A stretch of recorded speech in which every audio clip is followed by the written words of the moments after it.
আষাঢ়ে বাদল ধারা ঝড় ঝড় ঝরে দেখিয়াছি রাধিকার হিয়া সইতে না পারে।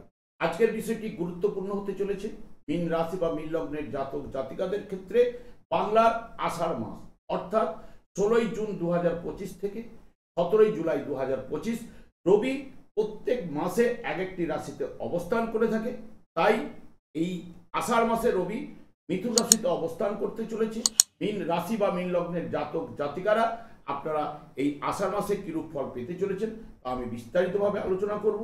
যেটুকু করব নিখুঁতভাবে করব, ধৈর্য সহকারে আপনারা ভিডিওটি দেখবেন। আমার প্রিয় দর্শক বন্ধুকে আমার আন্তরিক অভিনন্দন, শুভেচ্ছা ও ভালোবাসা জানাই। আমি আশা করি অনাদির আদি গোবিন্দের অশেষ করুণায় আপনারা সকলেই কুশলে আছেন। আমি কারো ব্যক্তিগত জন্মছক বা ন্যাটাল চার্ট নিয়ে বিচার বিশ্লেষণ করছি না। ঠিক আষাঢ় মাসের গ্রহ সন্নিবেশের মাধ্যমে একটি ছক প্রস্তুত করে তার উপরে বিচার এবং ফলাদেশ করব, সেটি হবে আপনাদের এই মাসের গাইডলাইন। আমি আচার্য কমল শাস্ত্রী প্রত্যেক বুধবার এবং শুক্রবার সন্ধ্যা 8:30 এই চ্যানেলেই লাইভ অনুষ্ঠান নিয়ে উপস্থিত হই। ঠিক ওই সময় আমাকে ফোন করলে আপনারা নিজেদের ভাগ্য বিষয়ে জানতে পারবেন। তাছাড়া বিভিন্ন ধরনের ভিডিও আপলোড করে থাকি, সেগুলি পাওয়ার জন্য আমার চ্যানেলটিকে সাবস্ক্রাইব করে বেল আইকনে ক্লিক করে রাখুন। যখনই আমি লাইভ অনুষ্ঠান বা যে কোনো ভিডিও আপলোড করলে আপনাদের কাছে নোটিফিকেশন পৌঁছে যাবে। এরপরেই আমি চলে আসছি। দেখুন, যেহেতু মীন রাশি বা মীন লগ্নের জাতক জাতিকাদের নিয়ে আলোচনা করতে চলেছি, এই মীন রাশিটি রাশিচক্রের দ্বাদশতম রাশি। এই রাশির অধিপতি গ্রহ বৃহস্পতি। এই রাশির ক্ষেত্রে রবি, চন্দ্র এবং মঙ্গল শুভকারক গ্রহ এবং রাশিচক্রের তৃতীয়তম রাশিতে রবি প্রবেশ করতে চলেছে। এই মিথুন রাশিতেই আষাঢ় মাসে অবস্থান করবে এবং রবি অগ্নিকারক গ্রহ। মিথুন রাশিটি বায়ু রাশি, অগ্নিকে জ্বলতে সাহায্য করে কিন্তু বায়ু। তাই রবি এখানে বায়ুর দ্বারা কিন্তু উদযাপিত হবে এবং যেহেতু এটি রাশি বা লগ্ন সাপেক্ষে চতুর্থভাবে রবি এবং বুধ বৃহস্পতির সঙ্গে যুক্ত অবস্থায় অবস্থান করছে, রবি এখানে 3টি নক্ষত্রের মাধ্যমে এই মাসটি কিন্তু অতিক্রান্ত করবে। রবি যখন মৃগশিরা নক্ষত্রে অর্থাৎ মঙ্গলের নক্ষত্রে যখন প্রবেশ করবে, এখানে 22শে জুন পর্যন্ত মৃগশিরা নক্ষত্রে অবস্থান করবে। রবি এখানে বুধের ফলটাই কিন্তু দেবে। তাই হাতে নার্ভের ব্যথা বা হালকা ধরনের চোট আঘাত লাগার সম্ভাবনা হাতে রয়েছে। তবে অপোনেন্ট পার্টিকে বোঝাবার ক্ষমতা কিন্তু থাকবে এবং হাতের কাজের উপর দক্ষতা এবং ইঞ্জিনিয়ারিং লাইনের যারা পড়াশোনা করছেন বা কাজকর্ম করছেন, বিশেষ করে কম্পিউটার লাইনের উপরে যারা কাজকর্ম করছেন, তাদের দক্ষতা এবং আগ্রহ কিন্তু অতি অবশ্যই কিন্তু বাড়বে। কাছে পিঠে ভ্রমণ, অর্থাৎ যেহেতু রাশিচক্রের তৃতীয়তম রাশি, তো সেই কারণে কাছে পিঠে ভ্রমণ, ভাই বোন আত্মীয় পরিজন পাড়া প্রতিবেশীর সঙ্গে সুসম্পর্ক এবং ভাইয়ের সংখ্যা 2-এর থেকে অধিক হতে পারে। এবং যখনই রবি রাহুর নক্ষত্রে অর্থাৎ আদ্রা নক্ষত্রে যখন প্রবেশ করবে, এখানে 5ই জুলাই পর্যন্ত আদ্রা নক্ষত্রে রবি থাকবে ঠিক 22শে জুন থেকে। এবং এই জায়গায় রাহু নক্ষত্রে থাকার কারণে কথা দিলে অনেক সময় কথা রাখার মুশকিল কিন্তু হবে।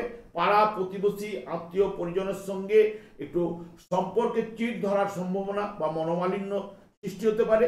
যারা বিশেষ করে তাস, দাবা, লটারি, শেয়ারে প্রতি আগ্রহ কিন্তু অতি অবশ্যই কিন্তু বাড়বে।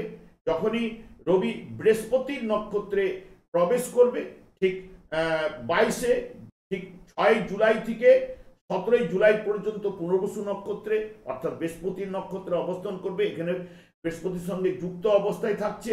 তাহলে এমনিতে বৃহস্পতি যেহেতু রাশিচক্রের নবম এবং দ্বাদশ ভাবের অধিপতি গ্রহ, তাই দূরভ্রমণের সম্ভাবনা কিন্তু থাকছে। যারা দূরভ্রমণ বা ভ্রমণে যাবে তাতে কিন্তু তৃপ্তি লাভ করবে অতি অবশ্যই। এবং যেহেতু বৃহস্পতি জ্ঞানের কারক গ্রহ এবং প্রজ্ঞা কারক গ্রহ এবং ধনকারক গ্রহ, সেই কারণে জ্ঞানের অর্জনের প্রতি আগ্রহ, ভাগ্য উন্নতি ঘটবে এবং ধর্মের বিশ্বাস এবং তেজের সঙ্গে সত্য কথা বলার সাহস কিন্তু অতি অবশ্যই থাকবে। এবং এখানে মিথুন রাশিতে বুধও কিন্তু অবস্থান করছে। বুধ 7ই জুন থেকে 22শে জুন পর্যন্ত অবস্থান করবে এবং 16ই জুন যখনই রবি প্রবেশ করবে, রবির সঙ্গে বুধায়িত্ব যোগ সৃষ্টি করবে 16ই জুন থেকে 22শে জুন পর্যন্ত। সেই কারণে এখানে বুধ যখন মঙ্গলের নক্ষত্রে থাকবে, হাতে আঘাত লাগার সম্ভাবনা, চঞ্চলতা, অন্যমনস্কতার জন্য বা পড়াশোনায় একটুখানি মনোসংযোগের অভাব বা অঙ্কে ভুল করা, ইঞ্জিনিয়ারিং লাইনের উপর দক্ষতা, এগুলো থাকবে। এবং বুধ যখন রাহুর নক্ষত্রে যখন প্রবেশ করবে তখন কিন্তু বেশি কথা কিন্তু বলবে এবং বহুবিধ বিদ্যা অর্জন করলেও রক্ষা করার ক্ষমতা কিন্তু থাকবে না বা ধরে রাখার ক্ষমতা থাকবে না। এবং যখন বৃহস্পতির নক্ষত্রে প্রবেশ করবে মামা বা দাদুর কাছ থেকে কোনো না কোনো সাহায্য পাওয়ার সম্ভাবনা এবং বিদ্যার প্রতি অনুরাগ এবং বিশেষ করে পিতার সাহায্যে প্রতিষ্ঠা লাভ এই জায়গাটা কিন্তু আনবেই। কারণ এখানে বুধায়িত যোগ রবি পিতৃকারক গ্রহ যখন যুক্ত থাকছে এগুলো নিয়ে আসবে। এবং যেহেতু বৃহস্পতি এখানে অবস্থান করছে, বৃহস্পতি আদ্রা নক্ষত্রেই থাকছে, আদ্রা নক্ষত্রে একটা বড় পরিবর্তন কিন্তু নিয়ে আসবে এই রাহুর নক্ষত্রে। এবং যেহেতু দ্বৈত কারক গ্রহ বৃহস্পতি ধরতে গেলে দ্বৈত ভাবের অধিপতি গ্রহ এবং দ্বৈত ভাবে আসীন হয়েছে বৃহস্পতি, তাই দ্বৈততা একটা প্রকাশ ঘটবে এবং কম্পিউটার বা ইঞ্জিনিয়ারিং লাইনের উপরে দক্ষতা বিশেষ করে আগ্রহ বা তৎপরতা বৃদ্ধি এখানে বৃহস্পতির মাধ্যমেও কিন্তু পাওয়া যাবে। এবং যারা খেলাধুলার প্রতি আগ্রহ রয়েছে বা তাদের আগ্রহটা বাড়ার সম্ভাবনা এইগুলো কিন্তু এখানে বৃহস্পতি প্রদান করবে। এই জায়গায় রবির সঙ্গে বৃহস্পতিও যুক্ত অবস্থায় থাকা আপনাদের রাশিপতি এবং কর্মপতি এবং সব থেকে বিশেষ করে এই জায়গায় অষ্টম ভাবের উপরে দৃষ্টি থাকছে, দ্বাদশ ভাবের উপরে বৃহস্পতি থাকছে। এবং বিশেষ করে এই জায়গায় বৃহস্পতির সঙ্গে রবি যুক্ত হওয়া মানে, কারণ রবি এমনিতে ভাইটাল এনার্জি জীবনী শক্তি প্রদান করে, আত্মার কারক গ্রহ, এমনিতে আপনাদের ক্ষেত্রে শুভ কারক গ্রহ। এই চতুর্থ ভাবে যদি শুভ এবং বলবান থাকলে দেখবেন আত্মীয় সমাগম বাড়িতে অতি অবশ্যই ঘটবে, যেহেতু এটি চতুর্থ ভাবে।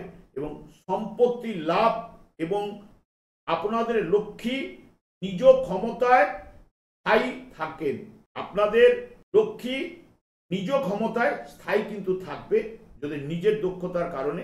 এবং শোভাযুক্ত এবং উত্তম বন্ধু লাভ, কাজকর্মে উন্নতি, এখানে কাজকর্মের উপরে কর্মভাবের উপর দৃষ্টি বা কর্মপতিকে নিয়ে বসে থাকা।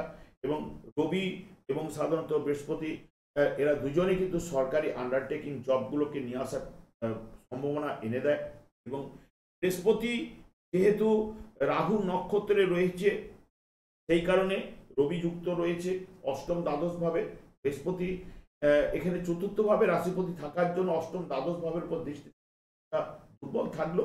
তবে রবির দ্বারা এই মাসে কিন্তু বৃহস্পতি দুর্বল থাকলো কিছুটা হলো সবল হবেই, কারণ রবি ভাইটাল এনার্জি যেহেতু জীবনী শক্তি প্রদান করে এবং দুজনেই কিন্তু সৃষ্টিজ্ঞাপক গ্রহ। যখন পূর্ব আকাশে রবি উঁকি মারে বিশ্ব ব্রহ্মাণ্ড আলোয় আলোকিত হয়ে যায়, তখন দেখবেন অন্ধকার যেরকম দূরীভূত হয়ে যায়। তাহলে এখানে রবির দ্বারা কিন্তু বৃহস্পতি প্রভাবিত হবে এবং তার সঙ্গে সঙ্গে চতুর্থপতি চতুর্থ ভাবে অবস্থান করছে। বিশেষ করে রবির সঙ্গে 16 জুন থেকে ঠিক 22 জুন পর্যন্ত অবস্থান করায় পারিবারিক জীবনে আনন্দ এখানে চতুর্থ ভাবে এবং পঞ্চম ভাবে 22 জুনের পরে বুধ গমন করলো। এই দুটো জায়গায় কিন্তু শুভ ফল বুধ কিন্তু প্রদান করে থাকে। স্বামী স্ত্রীর মধ্যে নিবিড় সান্নিধ্য এটাও কিন্তু বুধ আনে এবং আয় বৃদ্ধি ঘটাবে, উত্তম যানবাহন লাভের সম্ভাবনা এনে দেবে এবং জাতক পৈতৃক সম্পত্তি ভোগ কিন্তু করবে। এবং বিশেষ করে মনোবাসনা এই জায়গায় বুধের মাধ্যমে কিন্তু পূর্ণ হয়। এবং পঞ্চম ভাবে যখনই প্রবেশ করবে বুধ পঞ্চম ভাবেও গোচরে কিন্তু শুভ ফল প্রদান করে থাকে। কিন্তু পঞ্চম ভাবে প্রবেশ করলে শুধু একটি প্রেমের ক্ষেত্রে কিন্তু পতন বা বাধা এই সমস্যাটা কিন্তু নিয়ে আসে, তাহলে পঞ্চম ভাবে গোচরে শুভ ফল প্রদান করে। এখানে বৃহস্পতিও রয়েছে, বৃহস্পতি এই জায়গায় চতুর্থ ভাবে ন্যায্য অর্থ প্রাপ্তি কিন্তু ঘটায় এবং শুভ বলবান থাকলে জন্মকালীন, তাহলে জাতক বহুত সম্মান লাভ এবং সম্পদ লাভ চতুর্থ ভাবে থাকার জন্য, কর্মপতি হওয়ার জন্য এবং যানবাহন লাভও কিন্তু করায়। এবং খেলায় আনন্দপ্রিয়, খেলাধুলার প্রতি এই জায়গাতে বিশেষ করে আনন্দপ্রিয় অর্থ প্রাপ্তি ঘটাবে। বিদ্যা চর্চায় চতুর্থ ভাবে অগ্রগতি এবং মাতৃসুখ, সম্পত্তি ক্রয় বা বিক্রয়ে সার্থকতা বৃহস্পতির মাধ্যমে কিন্তু পাওয়া যাবে। এই জায়গায় যেহেতু রবি বুধ এবং বৃহস্পতি একসঙ্গে যুক্ত অবস্থায় থাকায় শুভ ফলগুলো প্রদান করার ক্ষমতা কিন্তু রাখে। তবে বিশেষ করে এখানে বৃহস্পতি এবং রবি দুজনেই কিন্তু শুভ ফল প্রদান করার জায়গাটা কিন্তু থাকছেই। এবং সব থেকে বিশেষ করে ষষ্ঠে যেহেতু মঙ্গল এবং কেতু যুক্ত অবস্থায় রয়েছে, মঙ্গল ষষ্ঠভাবে সাধারণত শুভ ফল গোচরে এনে দেয় এবং বিশেষ করে দেখবেন কাজকর্মের সফলতা, আর্থিক উন্নতি, সম্পদ বৃদ্ধি, সুস্বাস্থ্য এবং যানবাহন ক্রয়, সম্মান লাভ মঙ্গল এগুলো কিন্তু প্রদান করে। মঙ্গল আপনাদের ক্ষেত্রে শুভ কারক গ্রহ, তৃতীয়পতি এবং ভাগ্যপতি গ্রহ, এবং ভাগ্যপতি গ্রহ ষষ্ঠভাবে গোচরে সম্মান লাভ, ব্যবসা বাণিজ্যের সফলতা, নীতি জ্ঞান অতি অবশ্যই থাকে, বিচার বুদ্ধি এবং বলিষ্ঠ হয় এই জায়গায়।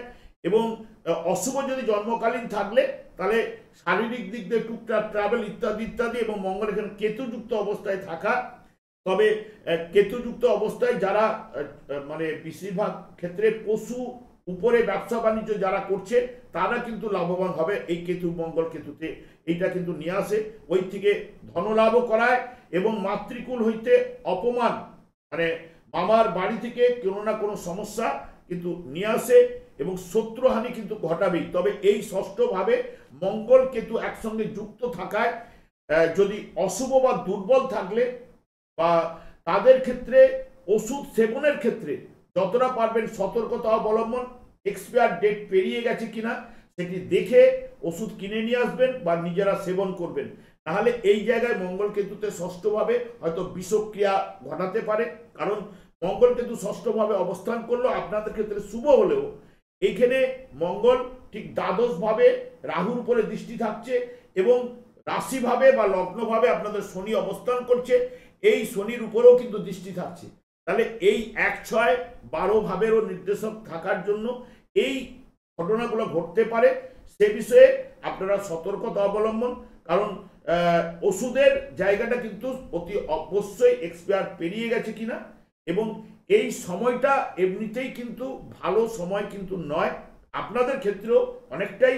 কারণ কি হচ্ছে না, এমনিতে লগ্নে শনি বা রাশিতে শনি আপনাদের ক্ষেত্রে যেহেতু এটি জাতক রাশি আপনাদের মীন রাশিটি, এবং শনিদেব এখানে লাভপতি হিসেবে এখানে থাকলেও শনি কিছুটা পজিটিভ রেজাল্ট নিয়ে আসে, কিন্তু যেহেতু আপনাদের ক্ষেত্রে 7.5 চলছে এবং রাহুরও দৃষ্টি কিন্তু আপনার রাশিভাবের উপরে থাকছে, কারণ দ্বাদশ ভাবে থাকলো তার দ্বাদশ দৃষ্টি রাশিভাবের উপরে থাকছে, মঙ্গলেরও দৃষ্টি কিন্তু আপনার রাশিভাবের উপরে থাকছে।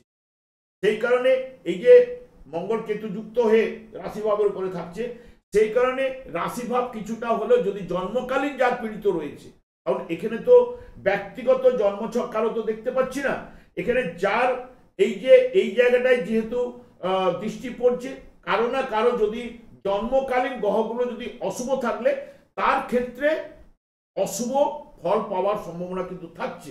এবং বিশেষ করে যার শনির দশা, শনির অন্তর্দশা বা এই যে যাদের এই গ্রহগুলোর দশা অন্তর্দশা যদি চললে কিছু না কিছু কুপ্রভাব বা অশুভ প্রভাব আপনারা পেতে পারেন, তাদের চলবে তারা একটু সতর্কতা অবলম্বন।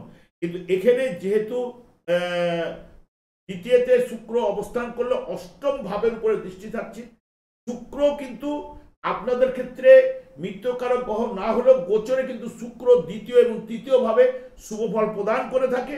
এখানে বিশেষ করে শুক্র নিয়ে আসে সাধারণত সংসারে বা পরিবারে আনন্দ এবং আয় বৃদ্ধি কিন্তু অতি অবশ্যই কিন্তু ঘটাবে এবং হঠাৎ লাভও এনে দিতে পারে বা অপ্রত্যাশিত লাভও আনতে পারে, কারণ অষ্টমপতি যেহেতু আপনাদের ক্ষেত্রে দ্বিতীয়ভাবে রয়েছে এবং অষ্টম ভাবের উপর দৃষ্টি থাকছে, এবং বিশেষ করে আশাতীত লাভ এবং সম্মান লাভ শুক্র কিন্তু এই জায়গায় ঘটায় এবং সর্বদা সুখ প্রদান করে থাকে শুক্র এবং বুধ আপনাদের ক্ষেত্রে মিত্রকারক গ্রহ না হলেও এই মাসের ক্ষেত্রে অনেকটাই সুপ্রভাব এরা কিন্তু প্রদান করবে, কারণ গোচরে যেভাবে এরা অবস্থান করছে সেই অনুযায়ী ফলটা পাওয়ার সম্ভাবনা থাকছে।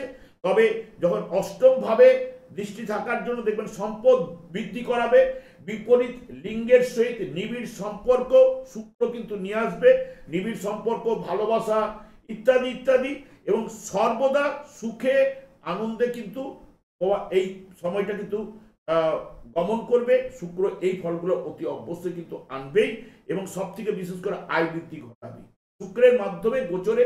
যার জন্মকালীন যদি শুক্র শুভ থাকলে এই জায়গায় শুভ ফল অতি অবশ্যই তাদের আয় বৃদ্ধি, বা অপ্রত্যাশিতভাবে সম্পদ বৃদ্ধি বা আর্থিক বৃদ্ধি পেতে পারেন এবং বিপরীত লিঙ্গের সঙ্গে নিবিড় সম্পর্ক ভালো তৈরি হবে বা ভালোবাসা থাকবেই এই জায়গায়। অষ্টম ভাবে যেহেতু বা দ্বিতীয় ভাবের অর্থ এবং অর্থপতি গ্রহ মঙ্গল, সেও কিন্তু ভাগ্যপতি, এখানে ষষ্ঠ ভাবে সেও সম্পদ বৃদ্ধি করার জায়গাটা কিন্তু দেয়, কারণ এমনিতে ভূমিকারক গ্রহ ষষ্ঠে গোচরে যেহেতু উপচয় স্থানে রয়েছে, কেতু উপচয় স্থানে শুভফল প্রদান করে থাকে, এইটুকু আপনাদের বলতে পারি। তবে দ্বাদশ ভাবে রাহু এখানে কিছুটা যদি জন্মকালীন যদি সবল থাকলে খুবই ভালো, তাহলে দেখবেন বিচিত্র বিষয়ের প্রতি আগ্রহ এবং দূরভ্রমণ দূরযাত্রা দ্বাদশ ভাবে থাকার জন্য করায়।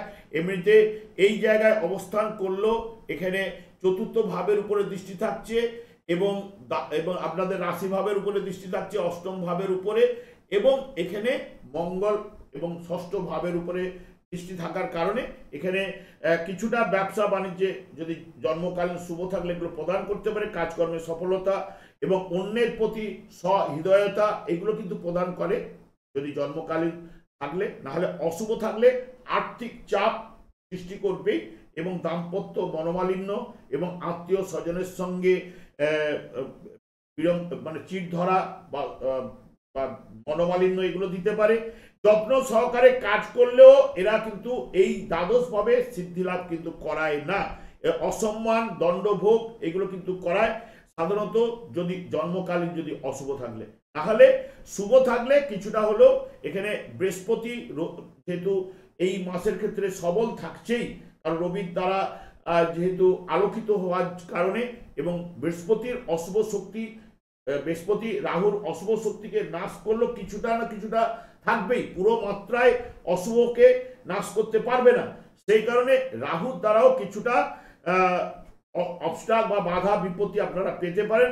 সেই কারণে সতর্কতা অবলম্বন, কারণ রাশি ভাবের উপরে দৃষ্টি থাকছে। শনিও কিন্তু এই জায়গায় শুভ ফল শুধু বৃহস্পতির ঘরে অবস্থান করার জন্য, দ্বাদশ রাশিতে অবস্থান করার জন্য জন্মকালীন যদি শুভ থাকলে কিছুটা শুভ ফল প্রদান করে, নাহলে গোচরে রাশি ভাবে এবং বা লগ্ন ভাবে সেই মতো শুভ ফল কিন্তু নিয়ে আসতে পারে না। আত্মীয় স্বজনের জন্য চিন্তা, শত্রু ভীতি, সামান্য কারণে বিবাদ বা কলহ ইত্যাদির মধ্যে জড়িয়ে দেয় এবং বিবাহিত জীবনে নিরানন্দ নিয়ে আসে এবং স্বাস্থ্য বিষয়ে চিন্তা এইগুলো কিন্তু নিয়ে আসবে এবং কর্মে বাধা বিঘ্ন সৃষ্টি করে। এইগুলো ভাই বোন আত্মীয় পরিজনের সঙ্গে সম্পর্কে চিট ধরায়, এই ঘটনাগুলো ঘটাবার জন্য শনি কিন্তু রয়েছে। তবে এখানে যেহেতু বৃহস্পতি এই মাসের ক্ষেত্রে সবল থাকছে, সেই কারণে শনিও কিছুটা পজিটিভ রেজাল্ট এই মাসের ক্ষেত্রে দিতে পারে, এইটুকু আপনাদের বলতে পারি। কারণ অশুভ শক্তির কিছুটা হলো হ্রাস ঘটাতে পারে একমাত্র বৃহস্পতি, যেহেতু রবির দ্বারা আলোকিত হচ্ছে, প্রভাবিত হচ্ছে। শনি এবং রাহুকে কিছুটা কন্ট্রোল করার জায়গাটা কিন্তু রাখবে বৃহস্পতি, এবং বৃহস্পতির দ্বারা এরা কিছুটা ফলটা হ্রাস কিন্তু ঘটবে। তবে আপনাদের ক্ষেত্রে শুক্র এবং বুধ এই মাসের ক্ষেত্রে অনেকটাই পজিটিভ রেজাল্ট দেওয়ার সম্ভাবনা কিন্তু থাকছে, গোচরে যে জায়গা দিয়ে অবস্থান করছে বা পাস করছে সেই অনুযায়ী। তবে আমি একটা কথাই বলবো, যেহেতু রবির দ্বারাই সারা বিশ্ব ব্রহ্মাণ্ড আলোকিত এবং কৃষ্ণ হয় সূর্য সম, মায়া হয় অন্ধকার। দেখুন, যেখানে কৃষ্ণ সেখানে কিন্তু মায়া প্রবেশ করতে পারে না, আর যেখানে আলো রয়েছে সেখানে অন্ধকারও প্রবেশ করতে পারে না। তাহলে এই আমাদের যে কোনো যোগ বলুন, সেগুলো কিন্তু অন্ধকারের ছায়া, এবং এই যে কালসর্প যোগ বলুন, যে কোনো আপনি সাড়ে বলুন, মানে কি নেগেটিভ প্রভাবটা আপনাকে অন্ধকারের ছায়াটা আপনার শরীরের মধ্যে থেকে আপনার মধ্যে থাকেই। সেই কারণে আমরা অশুভ ফলগুলো পেয়ে থাকি। সেই জায়গাটাকে যদি দূরীভূত করতে গেলে, কারণ একমাত্র আপনাদের দেখুন শনির সাড়ে চললেও শনি আপনাদের লাভপতি গ্রহ, কিন্তু যেহেতু সাড়ে একটা কুপ্রভাব প্রত্যেককেই, কারণ শনির মধ্যে নিয়ম নিষ্ঠা ধৈর্য দৃঢ়তা এবং তাকে সৎ করে জাতককে তোলার প্রবণতা ওনার মধ্যে রয়েছে, কারণ উনি দণ্ডদাতা কর্মফলদাতা। এই শনিদেব সবসময় হরে কৃষ্ণ মহামন্ত্র জপ করার কারণে ওনার স্ত্রী ওনাকেই অভিশাপ দিয়েছিলেন, যার প্রতি দৃষ্টিপাত করবে তার ক্ষেত্রে অশুভ প্রভাব কিন্তু পড়বে। এই শনিদেবকে সন্তুষ্ট করতে গেলে বা এই যে সূর্য হয় কৃষ্ণ সম, যখনই কৃষ্ণ যেখানে সেখানে আমরা মায়ের জগতে থাকলেও মায়া সেখানে প্রবেশ করতে পারে না। তাহলে এই যে মায়াকে যদি আমরা দূরীভূত করতে পারি তখন দেখবেন আমরা আমার চিন্তা ছাড়া একজনের ভালো হোক সেটা কিন্তু কেউ দেখতে পারে না, তখন হিংসা মনের মধ্যে নানা রকম চলে আসে। সেই কারণে নিজেরা যখনই হরে কৃষ্ণ মহামন্ত্র জপ করবেন সংসারে আনন্দের বাতাবরণ সুখ শান্তি ফিরবেই। এই মহামন্ত্রের বীজ গোলক বৃন্দাবন থেকে শ্রী চৈতন্য মহাপ্রভু জীবেদের উদ্ধার করার জন্য পদার্পণ করে। যখনই আপনারা এই নাম জপ করবেন দেখবেন এই যে আপনাদের এখনো 5.5 বছরের কাছাকাছি বাকি রয়েছে, এই সময়গুলো দেখবেন এই সময়ের মধ্যে অনেকটাই কুপ্রভাব আপনারা নাশ করতে পারবেন। এই নাম জপ করুন, দেখবেন সংসারের সুখ শান্তি আনন্দের বাতাবরণ অতি অবশ্যই প্রবাহিত হবে। আমি আচার্য কমল শাস্ত্রী প্রত্যেক বুধবার এবং শুক্রবার সন্ধ্যা 8:30 এই চ্যানেল লাইভ অনুষ্ঠান নিয়ে উপস্থিত হই। ঠিক ওই সময় আমাকে ফোন করুন নিজেদের ভাগ্য বিষয়ে জানার জন্য। তাছাড়া বিভিন্ন ধরনের ভিডিও আপলোড করে দেবে, সেগুলি পাওয়ার জন্য আমার চ্যানেলকে সাবস্ক্রাইব করে বেল আইকনে ক্লিক করে রাখুন। যখন আমি লাইভ অনুষ্ঠান ভিডিও আপলোড করলে আপনাদেরকে যাবে। আমি অনাদিরাদি গোবিন্দকে প্রার্থনা করি আপনারা ভালো থাকুন, সুস্থ আনন্দ পর্যন্ত। পরের ভিডিওতে দেখা হচ্ছে।